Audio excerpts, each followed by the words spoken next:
खाने का हाजियों को जो है गवर्नमेंट की तरफ से उनका इंतज़ाम कराया जाता है। वो तो हर साल जो है गवर्नमेंट की तरफ से कराया जाता है। जो विजिटर्स जो है उनका खाने का इंतज़ाम नहीं होता है।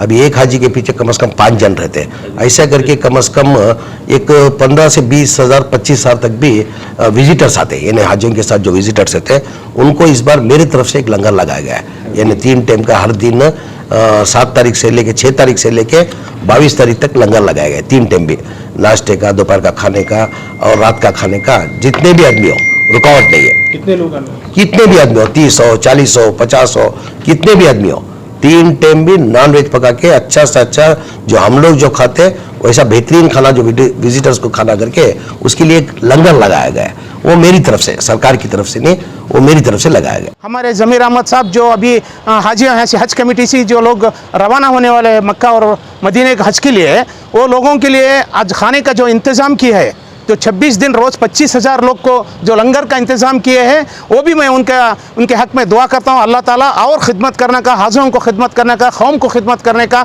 और सिर्फ मुसलमानों को नहीं, हर जात के लोग को, गरीब और पिछड़े लोगों को ख़िदमत करने की ताकत और कर रहे हैं, ताकत अता करेंगे। मैं इस मौके पर हज कमेटी पर आकर उनको शुक्रिया अदा कर और उनको जो है मैं हौसला अफजाई करा, और उन्होंने मेरे को बहुत खुशी से बोले नहीं अच्छी बात है, तुम वहाँ से आकर मेरे को यहाँ तक जो हौसला अफजा किया है ना, मैं शुक्रिया अदा करता हूँ। मैं ये बोले अल्लाह ताला तुम्हारे को जो 25,000 लोग को, डेली 25,000 लोग को 26 दिन तो लंगर का जो काम हमारे ज़मीर अहमद साहब ने किया, बहुत बड़ा काम है ये। इसे अल्लाह ताला और उनको बुलंद करे और उनको बुरी नज़र से बचाए, और हमारे इस हुकूमत में जो मिनिस्टर बने हुए हैं और ख़िदमत करने का, कौम का खिदमत करने का ताकत देंगे बोलकर इस मौके पर मैं बोलने की कोशिश करता हूँ।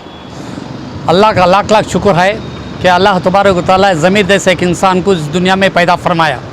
लेकिन कभी भी चाहे मिनिस्टर हो या ना हो, कभी हुज्जाज करम को जब से 1990 पर 6 से जब से एक सिलसिला शुरू हुआ लब्बाइक का बेंगलुरु के अंदर, उस वक्त रोशन बेग साहब मिनिस्टर थे, तब से ये काम उन्होंने सिलसिला जारी रखे। हर कैंप में जो सालाना जो हुज्जाज करम को एयरपोर्ट तक पहुंचाने वाले जो बसेस हैं, ख़ासकर 5 या 6 नए बसेस ले लगाकर, जब तक हुज्जाज करम नहीं बैठते तब तक गाड़ी रजिस्ट्रेशन नहीं करते थे। तो उसके बाद ये सिलसिला शुरू हुआ कि खाने का लंगर। तो ये बड़ी खुशी की बात है कि हुज्जाज कराम को छोड़ने के लिए जो मुसाफिर, उनके साथ जो उनके मेहमान जो आते हैं छोड़ने के लिए, उनके लिए रहने के लिए और खाने की बड़ी परेशानी थी। एक सिलसिला कम से कम कई सालों से ज़मीर साहब कर ले आ रही। ये दिल की गहराइयों से मैं मुबारकबाद पेश करता हूँ ज़मीर साहब को। रहीम खान हज कमेटी के वज़ीर होने के बावजूद आकर कंधे को कंधा लगाकर उनको साथ दे रही, ये बहुत बड़ी खुशी की बात है। क्या फैसले लिए गए? अस्सलाम वालेकुम, सभी को आदाब। आज हज कमेटी में यहाँ पे हज जो हाजी भाई यहाँ से जाते हैं, तो आज बहुत ही सीरियस मीटिंग हुई है जिसमें हमारे स्टेट के मिनिस्टर हाउसिंग और माइनॉरिटीज़ वेलफेयर वक्फ ज़मीर साहब भी साथ थे, और हमारे हज के चेयरमैन रऊ भाई भी थे, और साथ ही हमारे जैन सर भी जो सेक्रेटरी हैं हमारे माइनॉरिटी के, और साथ ही हमारे सीओ और हज कमेटी के सभी मेंबर सभी प्रेजेंट में एक अच्छी सी मीटिंग हुई है जो खासकर हाजी भाइयों को लेके, जिसमें एयरपोर्ट के पूरे अथॉरिटीज़ को बुलाया गया था, जो ट्रैफिक कंट्रोल करते हैं, जो पूरा वहाँ पे मेंटेनेंस करते हैं, एयरलाइंस वालों को बुलाया गया था, हेल्थ डिपार्टमेंट वालों को बुलाया गया था, पुलिस डिपार्टमेंट, ट्रैफिक डिपार्टमेंट, इस तरह से कस्टम डिपार्टमेंट, ताकि हाजी भाइयों को तकलीफ ना हो। तो उसके लिए बहुत ही मीटिंग हुई है, तो बहुत ही सक्सेसफुल मीटिंग हुई है। सभी को जो जो डायरेक्शन देना है हम सभी मिलके उनको डायरेक्शन दिए हैं, तो वो भी बहुत कोऑपरेट करते हैं, क्योंकि इस बार हमारे हाजी भाई बढ़ गए हैं। लास्ट टाइम 3,000 थे, इस बार कम से कम 7,000 तक हो गए। तो इसके लिए यहाँ पे अरेंजमेंट सभी तरीके का, ट्रांसपोर्ट, फूड का, और ज़मीर भाई हर साल जिस तरह से एक लंगर चलता है, तो इस बार भी वो जिम्मेदारी लिए हैं। कम से कम 10 से 15,000 जो हाजी भाई को छोड़ने आते हैं बेंगलुरु से, बाहर से, पूरे स्टेट से रोज़ाना वो खाने का इंतज़ाम भी हर साल की तरह इस बार लिए हैं। बसेस तो उनके हमेशा जब से हज कैंप चालू हुआ है, जब से उनके बसेस न्यू ब्रांड बसेस चलते हैं, तो मैं ज़मीर भाई का भी बहुत बहुत शुक्रिया अदा करता हूँ। ख़ासकर हमारे सेक्रेटरी जो है प्रिंसिपल गवर्नमेंट की तरफ से मनोज जैन सर का भी धन्यवाद बोलता हूँ। राव भाई का भी, सभी मेंबर्स का, हमारे बिदर से मंसूर भाई भी आए और वो भी वहाँ से हमेशा हज कैंप का बहुत ही जिस तरह से बेंगलुरु में चलाते हैं, छोटे बिदर डिस्ट्रिक्ट में भी वो आप चलाते हैं, तो मैं उनको भी सभी को बहुत बहुत शुक्रिया अदा बोलता हूँ। और आप लोग सभी लोगों को दुआ करने की गुजारिश करता हूँ कि बहुत ही आसानी तरीके से हाजी भाइयों का सफ़र हो जाए और बहुत बड़ा मंजिल पे जा रहे हैं मक्का और मदीना, तो वहाँ पे बहुत ही आसान तरीके से उनका हज हो जाए, इतना बोलते हुए मैं सभी को शुक्रिया अदा करता हूँ। इस बार का कोटा क्या है, कितने लोग जाने वाले हैं? इस बार का कोटा कम से कम 7,000 तक कोटा है बोलते हैं, सर एक तो पूरा डिटेल है। तो लास्ट टाइम जो है 3,000 जैसा आज़मीन हज गए थे, तो उस वक्त एकोमोडेशन का काफ़ी मसला पैदा हुआ। यहाँ पर हम देखते हैं कि 8-8, 10-10 घंटे जो है उन्हें बेड नहीं अलॉकेट किए गए, रूम्स अलॉकेट नहीं किए गए, जिसकी वजह से इतना सफ़र तय करके दूर दराज से हाजी आए, बहुत परेशान हुए, बहुत हंगामा यहाँ पर हुआ। तो इस मसले को दूर करने के लिए कैसे आप निपटेंगे इस मसले से? नहीं, लास्ट टाइम मैं खुद आके विजिट किया था, क्योंकि हमारे बिदर से, गुलबर्गे से भी हाजी भाई यहाँ पे आए थे। तो लास्ट टाइम प्रॉब्लम क्या हुआ था बोलो तो एट ए टाइम पूरे हाजी भाइयों को बुला लिए थे, क्योंकि लास्ट टाइम इंजेक्शन, कोविड का इंजेक्शन के लिए वो सभी भाइयों को बुलाने की वजह से प्रॉब्लम हुआ था। अभी क्या है, पूरा महीना भर चल रहा है, डेली 600-700 हाजी आएंगे। उस टाइम एक 2,000 हाजी भाई आए थे, तो उसको लास्ट टाइम वो जो प्रॉब्लम्स देखते हुए इस बार बहुत ही अरेंजमेंट किए हैं। लास्ट टाइम जैसा बाथरूम इस बार 150 एक्स्ट्रा लैट्रिन बाथरूम अरेंजमेंट किए, पिछली बार नहीं था। और क्लीन करने वाले भी पिछली बार थोड़ा सा कम थे, तो इस बार सभी चीज़ें एक्स्ट्रा ज़्यादा किए, तो इस बार ऐसा कोई प्रॉब्लम नहीं होगा, इतना भरोसा है इंशाल्लाह। रहमतुल्लाहि बरकातहू। इन हज की पहली फ़्लाइट जो है 7 तारीख को सवेरे 5 बजे से पहली फ़्लाइट है। उसके सिलसिले में आज तमाम डिपार्टमेंट की एक मीटिंग बुलाया गया है। हमारे हज कमेटी के मिनिस्टर जनाब रहीम खान साहब के नेतृत्व में, और हमारे माइनॉरिटी सेक्रेटरी जनाब मनोज जैन साहब के, और CEO सरफराज खान की, और चेयरमैन हमारे रौफ साहब की नेतृत्व में एक मीटिंग बुलाया है। कंसल्ट तमाम डिपार्टमेंट के, जैसे कि कस्टम वाले, जैसा हेल्थ वाले, जैसा ट्रैफिक वाले, जैसा एयरपोर्ट सिक्योरिटी वाले, फ्लाइट सेक्शन वाले, सबको बुला के जो हर साल जो डायरेक्शन जो काम किया जाता है उस तरीके से काम करना करके एक डायरेक्शन दिया गया है, उस तरीके से डायरेक्शन दिया गया है। इस बार टोटल फ्लाइट जो है, पहला जो 7 तारीख को जो पहला जो फ्लाइट है 5 फ्लाइट्स है, 5 फ्लाइट्स मतलब उस दिन 5 फ्लाइट है, उसके बाद 3-3 फ्लाइट है। 5 फ्लाइट जो पहला दिन जो जाने वाला 5 फ्लाइट है वो वया जाने वाली है, वया मकसद जाती है। उसके बाद जो है रेगुलर जो फ्लाइट है 8 तारीख से जो है लगातार डायरेक्ट फ्लाइट्स है। इस बार की इंतज़ाम अलग तरीके से किया गया है। मेरे ख्याल से लास्ट टाइम हज के लिए थोड़ा बहुत प्रॉब्लम हो गया था। वजह उसकी क्या हो गया था, ये जो हज भवन हज घर जो है उसको कोविड को दिया गया था, उसके लिए थोड़ा डैमेजेस हो गया था, एकदम से हज जाने की वजह से थोड़ा प्रॉब्लम हो गया था। इस बार कोई प्रॉब्लम नहीं, उसका इंतज़ाम अच्छी तरीके से इस बार किया गया है। खाने का जो है मसला रहता है, खाने का इंतजाम नहीं, खाने का हाजियों को जो है गवर्नमेंट की तरफ से उनका इंतज़ाम कराया जाता है, वो तो हर साल जो है गवर्नमेंट की तरफ से कराया जाता है। जो विजिटर्स जो है उनका खाने का इंतज़ाम नहीं होता है।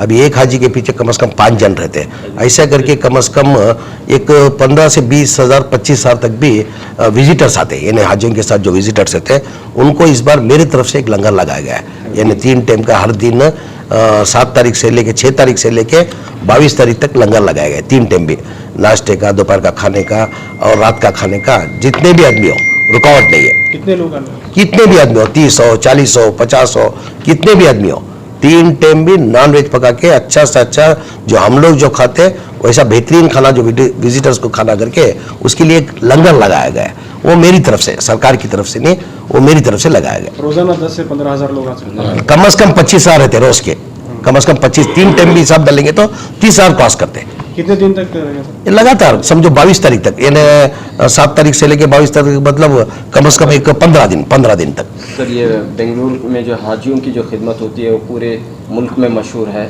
और यही एक जज्बा रहता है, एक जोश रहता है, तो इस मरतबा भी यही देखने को मिलेगा, इससे बेहतरीन खिदमत अंजाम देने की। नहीं, इंशाल्लाह जो हज कैंप ये जो सक्सीड हो रहा है, वजह उसकी कोई गवर्नमेंट की वजह से नहीं, कोई मंत्री की वजह से नहीं, कोई चेयरमैन की वजह से नहीं। ये हज कैंप जो सक्सीड होता है उसका कबूल कारण जो है हमारे जो कंसल्ट ऑफिसर जो है, जैसा कि अभी सेक्रेटरी साहब काम धंधा छोड़ के लगातार इधर ही इस काम में लगे हुए हैं, जैसा हमारे CEO है हमारे सरफराज खान साहब, वो भी इस काम में लगे हुए हैं। उनके साथ साथ में जो वॉलंटियर जो है, हजारों तादाद में वॉलंटियर जो है, वो दिन रात 2 महीने सब कुछ छोड़ के, उनकी रोजी रोटी छोड़ के, जो भी वॉलंटियर जो है कोई पैसे वाला नहीं है, मिडिल क्लास है। अगर वो लोग कमाएंगे तो महीने का जो है उनको जो सैलरी आती है उसमें ही गुजारा चलना, वो छोड़ के आके जो खिदमत करके जो हज कैंप सक्सीड कर रहे ना, वजह वो लोग है वॉलंटियर्स हमारे। सर पिछली बार कोalition गवर्नमेंट में जब आप मिनिस्टर थे तो काफ़ी अच्छे खिदमत रहे, उसे आज भी लोग याद करते हैं, तो आपका पूरा इन्वॉल्वमेंट इस पूरे नहीं, केस में इसमें रहेगा? क्या है, रहीम खान साहब को अल्लाह मियां ने मौका दिया है। अभी रहीम खान साहब हज के मिनिस्टर है। रहीम खान साहब का जो है अभी से नहीं है, ये मिनिस्ट्री बन के खिदमत नहीं कर रहे। इससे पहले भी कम से कम लगातार 15-20 साल से हमारा जो ट्रांसपोर्ट की जो बसेस में हम लोग जो भेजते हैं, उसके अंदर रहीम खान साहब के भी बसेस है। इनका जो स्कूल चलती है, एजुकेशन फील्ड में है, वो एजुकेशन फील्ड में जो बसेस होते हैं वो भी लगातार कम से कम 15-20 साल से बसेस भेजते रहे। और खिदमत कोई दिखा के करता है, कोई छुपा के करता है। यानी हमारे रहीम खान साहब जो है छुपा के खिदमत करते आ रहे थे। सर पिछली बार आपने वॉलंटियर्स को जो है उमरा भेजे सर, बड़े पैमाने पे तकरीबन 700-800 लोगों को आपने 400 ने 1050 जन को उम्रा भेजा। वजह भेजने की क्या है, जो 20-25 साल से जो हाजियों की जो खिदमत की है, वही अल्लाह का घर नहीं देखेंगे तो कैसा करके, उनको जो अल्लाह का घर का दीदार नहीं करे, जिसकी ताकत नहीं है, वैसों को आइडेंटिफाई करके 1050 जन को मैं उम्रे के लिए भेजा था।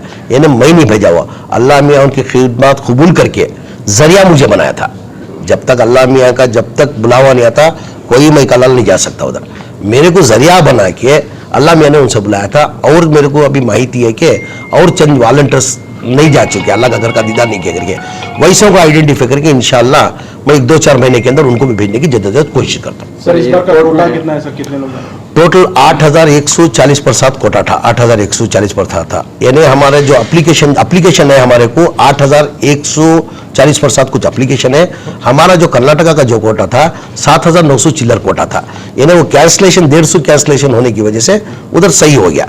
यानी एक्सेस भी नहीं है, बराबर भी नहीं है, बराबर हो गया। अभी इसका कोई मसला नहीं है इसका।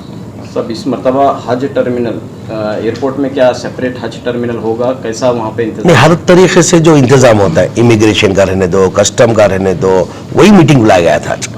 जो हर तरीके से हर टाइम जो हाजियों को भेजते हैं उसका हज टर्मिनल अलग रहता है, कस्टम का अलग होता है। अभी समझो SBI बैंक वालों को बोले थे, अभी हाजियों लोग को जाना तो करेंसी चेंज करना, उनका एक काउंटर डालना करके डायरेक्शन दिए। अभी कस्टम का रहता है, अभी कस्टम में जाने में प्रॉब्लम नहीं होता है। आने में क्या करते हैं, औरत जात को जो है तकलीफ देते हैं कि बुरखा निकालो, ये निकालो, आप दिखाओ कुछ सोना लेके करके, वो सब नहीं करना करके डायरेक्शन दिए गए। पिछली बार जो हर साल जो चलता है उसी तरह से इस साल भी चलता है। Thank you. जब हज कैंप हुआ तो आपकी हुकूमत थी, अब सरकार बदल चुकी है, हालात भी बदले हैं, तो इस मरतबा कैसे यहाँ पे हज के इंतजाम अंजाम दिए जाएंगे? देखिए इस साल 2023 का जो हज होने जा रहा है, इसमें सबसे बड़ा रोल या जो निभाते हैं, एक तो गवर्नमेंट एडमिनिस्ट्रेटिव, दूसरा वॉलंटियर्स। सब वॉलंटियर्स का इतना बड़ा योगदान होता है हज कैंप में, क्योंकि हमारे लगेज सेक्शन हो, फूड सेक्शन हो, ट्रांसपोर्ट सेक्शन हो, ये कंटिन्यू 20 साल से करते आ रहे लोग। तो इसमें कोई सरकार बदलने से कोई इसमें दोहराई नहीं आएंगी। ये सरकार तो बदली है और बात है, लेकिन अल्हम्दुलिल्लाह इस 2023 में जो हमारे 8148 जो एप्लीकेशन आए थे, उसमें 7900 चिल्लर लोग इस साल इंशाल्लाह हज को जाने वाले हैं। और आज की जो मीटिंग थी, ये मीटिंग में हमारे मिनिस्टर जनाब रहीम खान साहब और हमारे एक्स जो हज कमेटी के मिनिस्टर थे, प्रेजेंट जो मिनिस्टर है विजिट जमीर खान साहब, हमारे JNG secretary EO Sarfaraz Khan साहब, तमाम मेंबर्स मिलकर के इस मीटिंग लिए। और पूरा जो है आज यहाँ पे स्टाफ मौजूद था, जहाँ एयरपोर्ट हो, कस्टम हो, पुलिस ट्रैफिक हो, पुलिस का अरेंजमेंट हो, ट्रांसपोर्टिंग हो, तमाम चीज़ों पे आज बहुत बड़े पैमाने पे अच्छी तरीके से मीटिंग हुई है। तो इस साल भी हमारा जो भी हज को जाने वाले लोग हैं उनका बहुत अच्छा से अच्छा अरेंजमेंट होगा, इसमें कोई घबराई नहीं है। और पहला जो फ्लाइट हमारा 7 तारीख देर रात जाने वाला है, 6 को इनॉग्रेशन होने वाला है, तो 22 तारीख तक ये सिलसिला चलते रहा। और दूसरी बात, जो मंगलूर के हाजी जो मंगलूर से जाने वाले थे वो ख़ास तौर पे मंगलूर एयरपोर्ट से नहीं जा पाएंगे, कन्नूर से जाएंगे, और कुछ लोग हमारे बेंगलुरु से जाएंगे, जैसा कि बीदर, गुलबर्गा, रायचूर है वो हैदराबाद से हाजी जाएंगे। यहाँ के जो हाजी है वो बेंगलुरु से जाएंगे। गोवा से भी कुछ जाने वाले? नहीं, गोवा से नहीं जाएंगे हाजी। कैंप में इफ्तिताह में कौन आएंगे? इस बार सेंट्रल से जो है वो हाजियों जो भी जाते हैं उनकी चॉइस दे दी है। तुम बेंगलुरु एक ऑप्शन दिया जा सकते हैं, बेंगलुरु से जाना बेंगलुरु जा सकते हैं, हैदराबाद से जाना चाहता है हैदराबाद जा सकते हैं, बेंगलुरु वाला अगर दिल्ली में है तो दिल्ली जैसे जा सकते हैं। इन्हें उनको ऑप्शन दे दिया, हाजियों को इस बार ऑप्शन दे देगा, ऑप्शन आप जिधर से भी ऑल ओवर इंडिया में कहाँ से भी स्टेट के किधर से भी जा सकते हैं। कौन इफ्तिताह करेंगे सर आज camp? Chief minister inauguration Siddaramaiah Siddaramaiah. करेंगे 6 तारीख को शाम में हमारे माननीय मुख्यमंत्री सिद्धरामैया जी इनाग्रेशन करेंगे। ओके सर, ये ज़मीर साहब की तरफ से लंगर लगाया जा रहा है, पिछली बार नहीं था, इस बार लोगों को काफ़ी राहत पहुंचेगी इससे। नहीं, गए साल का जो हज हुआ है कोविड की महामारी की वजह से हमें भी पता नहीं था कि कंफर्म होगा या नहीं होगा। हमको 8 दिन पहले शेड्यूल मालूम कराए, सऊदी हुकूमत हो चाहे इंडियन गवर्नमेंट हो, तो बहुत शॉर्ट टाइम था और बहुत कम हाजी थे, लगभग 3000 के आसपास हाजी थे। मौका नहीं मिला, हालांकि ज़मीर भाई की बहुत ख्वाहिश थी कि उस समय भी लंगर लगा सकते थे, लेकिन हमारे पास वक्त कम रहने की वजह से लंगर नहीं लगा सके। लेकिन हर साल जैसे लंगर लगा रहे हैं, इस साल भी इंशाल्लाह रोज़ 20 से 25,000, 25 से 30,000 लोग, क्योंकि पूरे डिस्ट्रिक्ट के लोग भी यहाँ आने वाले हैं, क्योंकि स्टेट जितने भी हमारे कर्नाटक स्टेट के जो डिस्ट्रिक्ट वाइज लोग हैं वो भी इस कैंप देखने के लिए आ रहे हैं, तो शायद लोग की तादाद बढ़ जाएगी, लगभग 30,000 लोग रहेंगे। जैसा कि मॉर्निंग का ब्रेकफास्ट हो, लंच हो, डिनर हो, ये जो अरेंजमेंट किया है लंगर का, इनको मैं हज कमेटी की तरफ से चेयरमैन की हैसियत से बहुत मुबारकबाद देता हूँ। उन्हें अपना पर्सनल कर रहा है। और दूसरी बात यह है कि हर साल 20 साल से जब भी हमारे यहाँ ट्रांसपोर्टिंग का होता है तो नए बसेस का इनॉग्रेशन यही करते हैं ज़मीर खान साहब, और आज इस कैंप में भी नए बस का इनॉग्रेशन जो ट्रांसपोर्टिंग है वो उनका ही रोल होता है। तो ऐसे 2-3 मामले हैं जो ज़मीर खान साहब बहुत लीड लेके काम करता है। तो इसके लिए मैं स्टेट हज कमेटी की तरफ से, मेरी हज कमेटी चेयरमैन की हैसियत से उनको बहुत मुबारकबादी देता हूँ कि इस साल उन्होंने बहुत हमारे हज कमेटी को सपोर्ट किया है। हमारे हज कमेटी में जो भी काम करना है उस काम करने के लिए काम कर रहे हैं। हर साल कर रहे हैं।